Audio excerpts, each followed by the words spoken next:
In a small weathered town tucked away in the southern hills, the sun set like molten gold over cracked sidewalks and fading porches.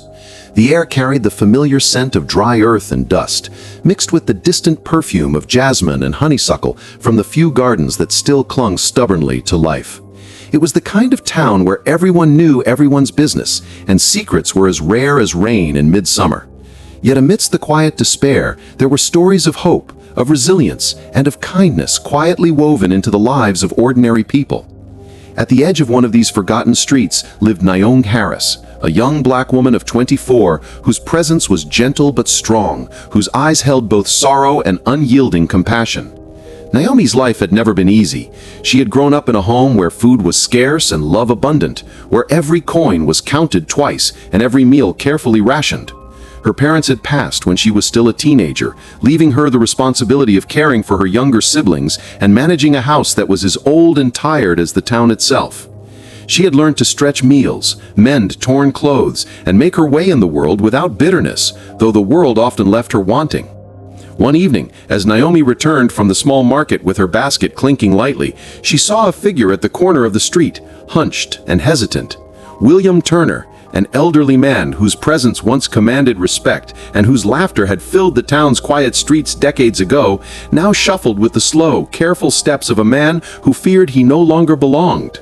His hair had turned white like frost on the morning grass, his frame thin and bent, and his eyes, though still sharp in their own way, carried a weight of sorrow that seemed too heavy even for shoulders as wide as his once had been.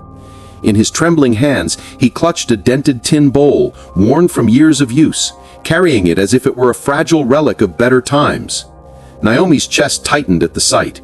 She remembered the man differently, tall, strong, able to fix anything, laugh heartily, and protect his family and friends with unwavering determination. She remembered his daughter's absence and his tireless sacrifices, the quiet evenings when he had gone without meals to ensure that others, strangers or family, had enough. He had been a man of action, a man of integrity, a man whose life had been poured into raising others, while often leaving himself empty. "Evening, Miss Harris," William said in a voice low and uncertain, as if it were unfamiliar to him. "If there's a little to spare." His words faltered, almost swallowed by the thick southern air. Naomi didn't hesitate. She set her basket down on the porch and disappeared into her kitchen, where a modest pot of beans simmered over the stove. It wasn't much, but it was enough. She ladled the food carefully into the tin bowl, tearing a piece of cornbread and placing it on top. Her hands shook, not from reluctance, but from the sorrow pressing against her chest, the kind of deep sorrow that fills one with both pity and purpose. "Here," she said softly as she returned, her voice steady despite the emotion swirling within her. "It's not much, but it's warm. Sit down and eat." William looked up and Naomi saw a glimmer of the man he had been. The protector, the provider, the father who had raised a boy not his own, Michael Carter, with unwavering devotion. His lips trembled as he whispered, "Thank you, Miss Harris." From across the street, two men leaned against a splintered fence, pretending to repair a wagon wheel. Their whispers floated on the humid evening air. "Look at that! Old Turner begging again. Sad, isn't it? His boy's rich now and he won't come home." Naomi's jaw tightened. Anger burned within her, but she held her tongue. She wanted to scream, to explain the depth of William's sacrifices, but she stayed silent. Instead, she focused on the man in front of her, the man who had once given everything to a son who now thrived in the world, yet abandoned him. Night after night, Naomi fed William. She set aside portions from her own sparse meals, refusing to let him approach anyone else for food. Slowly, she learned his stories, tales of long-forgotten summers, of fields green and fruitful, of a boy growing under his care, laughing and learning while his father went without. She learned of the sacrifices he had made for Michael, nights working by candlelight, coins spent on tuition, bread given away while he went hungry. Her heart ached for him, yet she marveled at his unwavering dignity, the quiet pride that remained despite years of hardship. And so, the bond between the young woman and the old man grew, built not on wealth or grandeur, but on the simple act of human kindness, shared meals, and silent companionship. Meanwhile, miles away in New York City, Michael Carter moved among glittering lights and endless noise. a young billionaire with every comfort money could buy. Suits pressed to perfection, shoes polished to mirror shine, smiles practiced until they were second nature. He embodied success, ambition, and the fulfillment of every dream. Yet within him a shadow remained, a faint ache he did not fully understand. When a television producer approached him, asking to film a documentary about his rise from poverty to prominence, Michael agreed without hesitation. He rehearsed the lines he had told himself 100 times about perseverance, vision, and hard work. He would show the world the boy who had nothing but had built everything. 2 weeks later, the limousine rolled into his hometown. The crew, cameras, and lights followed, capturing the contrast between Michael's polished presence and the cracked streets he had once called home. Yet as he stepped onto the dusty road, a sound stopped him. The metallic clink of a spoon against a bowl. Across the street, Naomi stood on her porch, ladle in hand, feeding William Turner, who held his worn tin bowl as though it were priceless treasure. For a moment, Michael froze, the rehearsed words evaporating into the summer heat.